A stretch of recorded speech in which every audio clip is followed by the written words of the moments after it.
This video is about salts and the acid-base neutralization reactions that make them.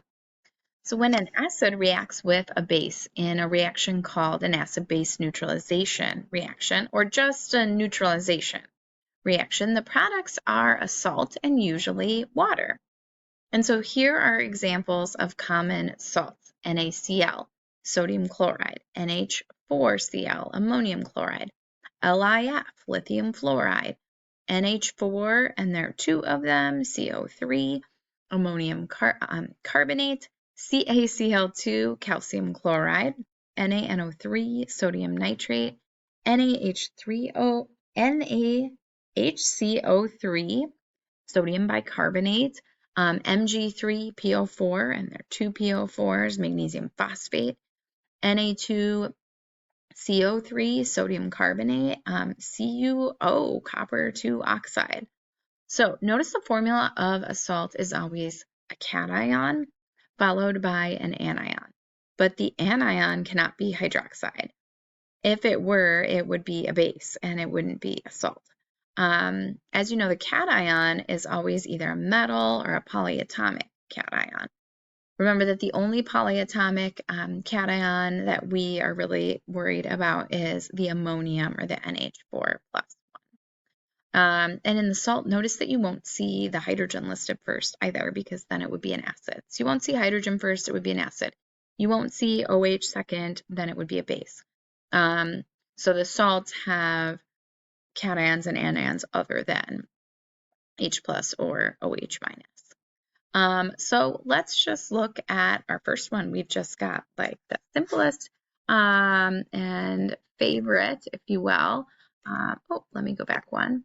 Of the acid-base neutralizations is hydrochloric acid. So HCl will be our acid, and NaOH with the hydroxide, we can recognize that that will be our base.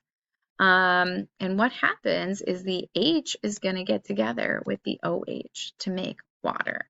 And you can write that HOH if you want.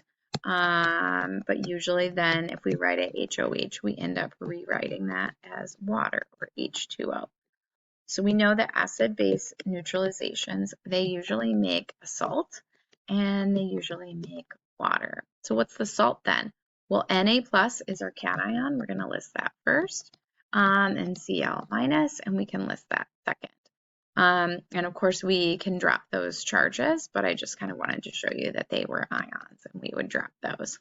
So that's our salt and water. Again, Na+, that guy's our cation. We've got a sodium ion for a cation, and we've got Cl- as our chloride anion. So an acid and a base make a salt, and water is our general formula for neutralization reactions. Let's just try a few more here. We've got hydrofluoric acid, and we've got a base, lithium hydroxide. So our lithium is our cation. That's going to get together with our fluoride anion. And then our H with our OH, we're usually going to rewrite that as water. So we've got our acid and our base, we've got our salt and water. Lithium is our cation here of our salt, and fluoride is our anion. Okay, in our next one, we have 2 molecules or moles of hydrochloric acid and 1 calcium hydroxide. So calcium is our cation. Chloride is our anion. So we've got a Ca, and it's a 2+ cation. So it's helpful to know where those are on the table and their charges. And chlorine, or chloride, is our negative anion.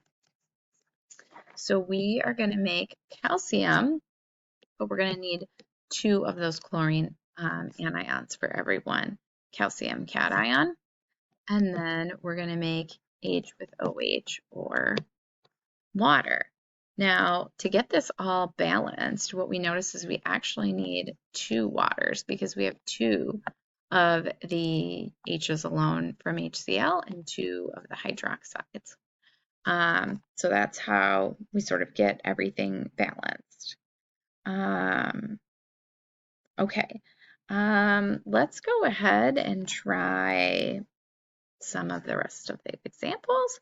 We can do the same thing here. We'll have a sodium, we'll have NaOH reacting with H2CO3. Na plus will be our cation, and CO3 2 minus then will be our anion. And so in forming our salt, we would have Na2CO3. Since the carbonate cation had a 2 minus charge, we'll need 2 of the sodiums to balance that out. And then we're going to make water as well.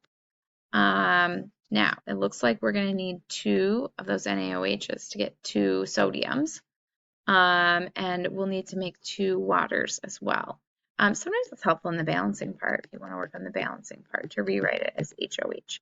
That's where I can really see that I have the 2 H's coming from H2CO3 and the 2 OHs coming from having 2 of the NaOH. Okay, we can try another one. We can try H3PO4, phosphoric acid, plus 3 NaOH. We're going to have our Na and our PO4. PO4 has a 3 minus charge though, so we'll need 3 sodiums. And then we'll make H2O when our H gets together with OH, and we'll need 3 of those waters because we can see that there's 3 H's alone here and 3 OHs. So if you want to think of it as 3 HOH, you can. That's another way of kind of getting the job done. And then lastly, we have HCl plus ammonium hydroxide. So here ammonium is our cation to recognize. So our ammonium is going to come first in our salt, and then it's going to be with chloride, and then it's plus 1 minus 1. So balancing wouldn't really be an issue on this one. And then H would get together with OH to make water. So you'd have HCl plus NH4OH reacts to form NH4Cl as your salt plus H2O water. So you're reacting an acid with a base to make a salt and water. So what does that really look like in solution? Well, let's analyze some pictures of solutions of salts and buffers just to see what they look like. So when we see a salt like NaCl, that's an ionic compound. And we studied their solubilities in a lab, but NaCl is going to plus 1 minus 1 charge. Chlorides are really soluble. So we're going to see these dissolve into ion pairs. We're going to find Na and a Cl minus pair, Na plus and another Cl minus and a pair, Na plus and another Cl minus. So they're ionic, breaking up into ions in solution. How about H2CO3, carbonic acid?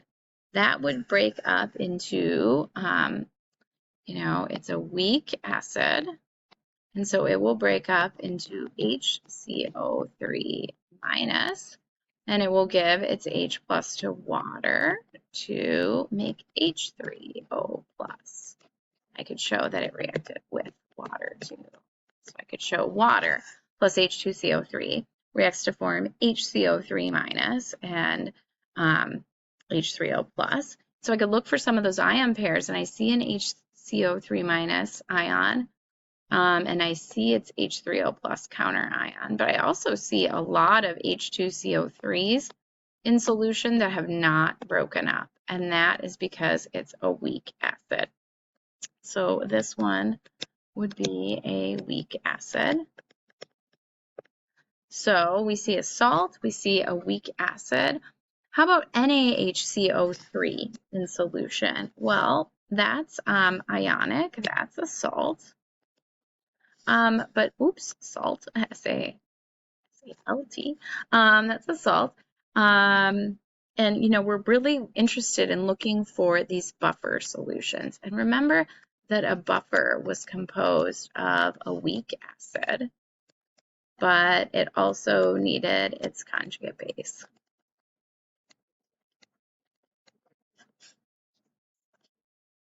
And that conjugate base is usually, in the form of an ionic salt.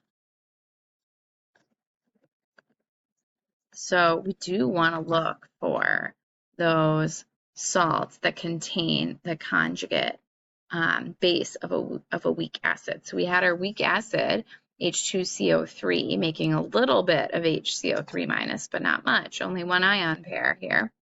And then over here, we have NaHCO3, which breaks up into Na plus and HCO3 minus. And since that's a salt, it's all soluble, it's all breaking up into 3 different Na plus and HCO3 minus ion pairs here in our drawing. So these two together, if they were together, would make a buffer solution. If we put the two of them together, oh look, that's our next photo over here. So over here, we have that weak acid H2CO3. It's not really breaking up much, other than we see one pair here that broke up into HCO3 minus and H3O plus. But we do see plenty of its conjugate base, HCO3 minus. So that's great. This is an actual buffer solution because we've got both the weak acid here, the weak acid, and we've got the conjugate base, which is kind of all shown over here. They'd evenly divide, dissolve into solution, but we're kind of showing them clumped up together. So in that scenario, we have both the weak acid and the conjugate base. So this would actually be a buffer. Yay. Weak acid and conjugate base. Let's check out HCl. Is HCl a weak acid? No, look at how it broke up into H plus and Cl minuses. Lots of H plus and Cl minuses. We know that's a strong acid, so I brought no clean. It's the clean, and so I brought no clean clothes. So that is a strong acid. Even though this would be its conjugate base, NaCl, it's not very helpful if it's a strong acid. It's breaking up into ions, but not so helpful. What about NaH2PO4 and Na2HPO4? Well, let's check that out. NaH2PO4 is breaking up into ions. So we've got some H2PO4 minus ions from Na plus. So we've got these H2 PO4 minus ions, and those are actually weakly acidic. So that does comprise a weak acid. HPO4 2 minus is in fact the conjugate base because it has one less proton. It is in fact the conjugate base of this weak acid. And so this is a really important one. This is a phosphate buffer. So it's kind of newer to us right now. But what we're seeing is H2PO4 minus counts as a weak acid because it doesn't break up much on its own into HPO4 2 minus. But HPO4 2 minus is provided by the sodium salt. So we're going to look at that one in more detail ourselves. Let's try drawing some of these ourselves. So H2CO3 plus NaCl. Let's see. Well, what we would end up with is H2CO3. It's a weak acid. So let's not break it up much. Let's keep it mainly together. So we can write some H2CO3. We know sodium chloride dissolves into Na plus and Cl minus. But this is a weak acid, or excuse me, a weak acid. But unfortunately, we don't have its conjugate base. We don't have HCO3 minus. So that's not a buffer. It's a weak acid and kind of what we'd consider like a random salt, but not the right salt. So it's just a weak acid plus a salt. No buffer there. Then we have H3PO4. Well, that's a weak acid, so let's leave some H3PO4s all together in solution, not really broken up. It's not going to break up very much. H2CO3, there's another weak acid. Gosh, this just has 2 weak acids. So, I mean, this is simply a solution of one weak acid and another weak acid. Oh, well, no buffer there. What about this last one? HF plus lithium fluoride. Well, HF is a weak acid. HF stays, mostly together. So here's an HF, here's an HF, but we could draw, a little bit of F minus if we wanted, and H plus. But the great thing, an H plus will actually make H3O plus with water. But what's cool is that lithium fluoride is going to provide some fluorine ions. So there'll be some fluorine and some Li plus also present. So this last one, here we go. There is a buffer. So where were our buffers when we had a weak acid like HF? So that was a weak acid. And when we had F minus, its conjugate base. We had one here in the, let's just kind of review and circle those. We had a weak acid hydrofluoric and its conjugate base with fluoride. We had a phosphate buffer here, H2PO4 was a weak acid and its conjugate base was HPO4 minus provided by Na2HPO4. And we had one with carbonic acid and sodium bicarbonate. So those were some good buffer solutions in our examples here. So again, buffer solutions need to contain a weak acid and that weak acid's conjugate base. And the phosphate buffer system is really important in the human body.